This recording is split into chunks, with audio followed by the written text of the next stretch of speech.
So now that we are into 2025, we ideally should have set some personal finance goals so we have a plan moving into the new year. And that's exactly what I wanted to talk about with you all today. I've personally sat down and planned out how I want to approach this year from a financial perspective. Between my partner and I, we've also ensured that we've had conversations to ensure that we're on the same page moving into the new year. Now there's 5 main parts to how we plan to invest this year that I wanted to share with you all. But before that, let's do a quick review of my portfolio's asset allocation as it stands today. Now, in terms of my current asset allocation, 50% of my portfolio currently sits within ETFs, 22% is in cash, 19% in my superannuation, 7% in crypto, and then 3% in individual shares. Now, depending on who you are, your age, and your own risk tolerance,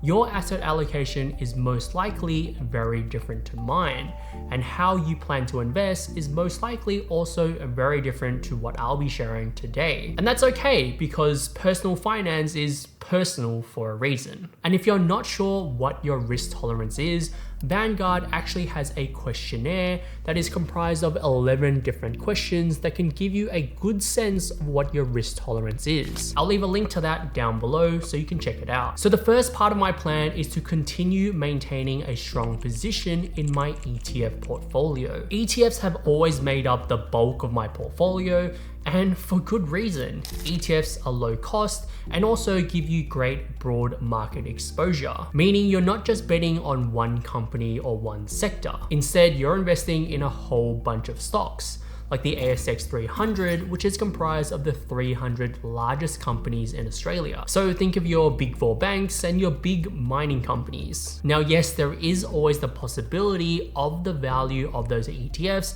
going to zero. However, that would mean that the 300 largest companies in Australia have all gone bankrupt. And if that were to happen, I think there's much more important things to worry about than the value of your portfolio, because we're most likely experiencing some type of Armageddon event. The second part of my plan is to limit any more cash accumulation. Cash already makes up a pretty big chunk of my portfolio, sitting at 22%. But that's because my partner and I are in the process of building a house right now. We're still in the planning stages, so nothing has commenced just yet, but we're hopeful that building can commence at the later half of this year, or at the latest early in 2026. We've already got more than enough cash to cover off the deposit and any other unexpected costs that might come up along the way. But because we're building, payments will also be made in milestones. So even if we found out along the way that the amount of cash that we're currently holding isn't enough, there'll be time between those milestone payments where we can build up more cash so that we can have a buffer. So we really want to limit any more cash accumulation this year and instead deploy that money into assets that will actually help us grow our wealth, like the stock market. I also wouldn't be against drawing down some of our cash if we saw a really good opportunity. I think that an investment plan that has some cash in it is pretty nice because it gives you a little bit of a buffer to maintain liquidity, but also take advantage of other unforeseen situations that may pop up throughout the year that you might not have accounted for, whilst also not hindering your other goals that you're saving towards. Perhaps you want to start a new business with your friend, or perhaps we see a stock market crash like we did back in COVID-19, where the stock market dropped 20 to 30% in a matter of months. In these situations, it would be a great opportunity to deploy some of that cash that you have sitting on the sideline. Third part of our plan is to max out our concessional contributions and use up any unused carry forward contributions that will be expiring next calendar year. Now, I know that superannuation can be a little bit of a divided topic amongst Australians, with some thinking it's a total scam or just another way for the government to steal your money, whilst others like myself believe it's a great tax efficient efficient tool to use for retirement. Now, one major downside to superannuation that I'll admit is that you actually don't have any access to those funds until you retire at age 60, unless you want to be hit with a bunch of fees, which obviously we want to avoid. Now, the reason why I'm okay not having access to those funds in my superannuation until I'm retired at 60 is because my investments outside of superannuation, so my ETF portfolio, the stocks, and my crypto already make up a sizable portfolio. And even if we didn't invest another dollar today, what we already have invested would continue to compound over time. And by the time we're 50, that portfolio will grow to well over $2 million.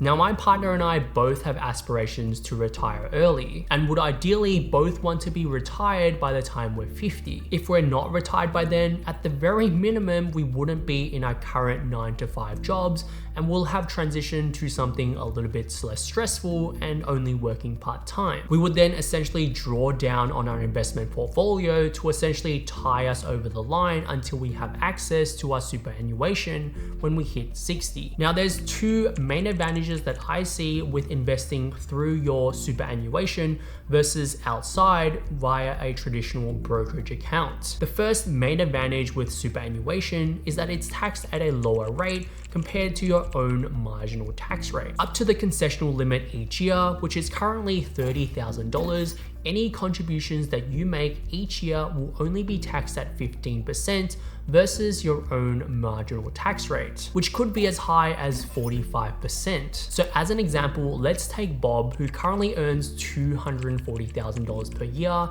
and is on the highest marginal tax rate of 45%. If he chooses to contribute $10,000 into his superannuation, he would end up paying $1,500 in taxes, and he'd end up with having $8,500 invested, compared to if he decided to invest outside of his superannuation through a traditional brokerage account. On that same $10,000, he would have to pay $4,500 in taxes and end up only having $5,500 invested. That's an immediate $3,000 or 30% difference between investing inside versus outside of your superannuation. In addition, any ongoing dividends and earnings that you receive from your investments will also only be taxed at 15% in your super. Whilst with investing outside, you'll pay for that at your own marginal tax rate, which in Bob's situation is 45%. The second main advantage is with the superannuation pension account. From age 60, if you're retired, you can transfer your superannuation balance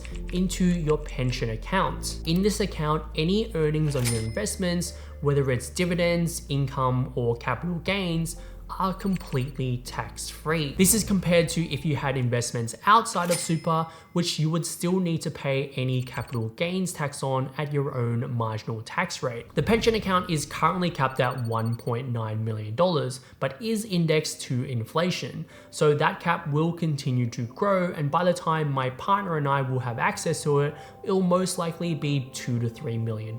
So to summarize the benefits, when money is going into your superannuation, it's only going to be taxed at 15% compared to your own marginal tax rate up to the yearly concessional cap. The only caveat to this is if you're a high income earner earning over $250,000 per year. If that's the case, then you'll also be hit with a Div 293 tax. And then when it's time to draw down on your superannuation balance to fund your retirement, it's also tax-free up to the $1.9 million cap. This cap is also based on each individual. So between my partner and I, we both have our own 1.9 million caps to use up. All of these benefits is the reason why our 2025 plan, and most likely moving forward, is to ensure that we maximize our concessional contributions each year and use up any unused carry forward contributions that will be expiring. If you're unsure how much unused carry forward contributions you have, you can actually check this via the ATO website. Just note that you have to use up the cap for this financial year before it starts using any unused contributions from the previous 5 years. Next, when it comes to crypto, my plan is to just pretty much do nothing and and continue hodling. We saw the price of Bitcoin peak at around 107,000 US dollars, which is pretty insane saying that. And whilst it has cooled off a little bit since then, I'm happy to just continue riding the wave. I only hold 2 positions in crypto, Bitcoin and Ethereum, and currently it represents around 7% of my overall portfolio. I think that having a small amount of exposure to crypto as a percentage of your overall portfolio is generally a pretty good idea to do. Personally, I only focus on the major coins, so I don't really dabble in any altcoins or meme coins. And if I was only going to choose one coin to invest in forever, it's probably going to be Bitcoin. Cryptocurrency is an extremely volatile asset with corrections of up to 70% in the past. And if you can't stomach this type of volatility, then perhaps you shouldn't be investing in Bitcoin or any other cryptocurrency for that matter. As always, if you are investing into cryptocurrency, just make sure you're being responsible and don't risk more than you're willing to lose. And make sure you understand your own investing template beforehand. If you saw the value of your portfolio drop by 50% in 1 week, what would you kind of be triggered to do?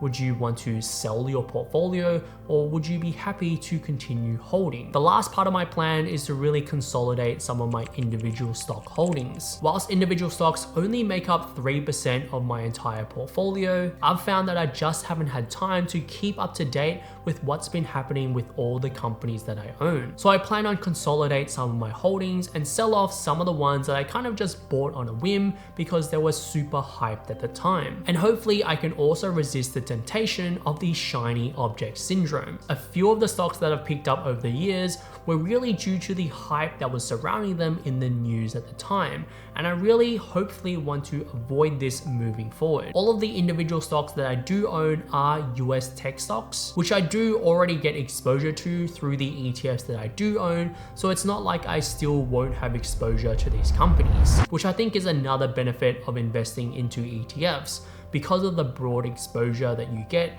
you don't really need to do any research into the individual companies that ETF holds. It's kind of like a set and forget strategy. So this was my investing plan for 2025. Let me know what you guys thought of it down below and share how you're planning to invest in 2025 as well. I'd love to hear your plans. I'll try to reply to every single one of you down in the comments below and include the word goal in your comment so I know that you've watched the whole way. And if you've enjoyed the video, make sure to hit that like button down below because it really does help out the channel, and subscribe for more personal finance content this year. And as always guys, I'll see you in the next video.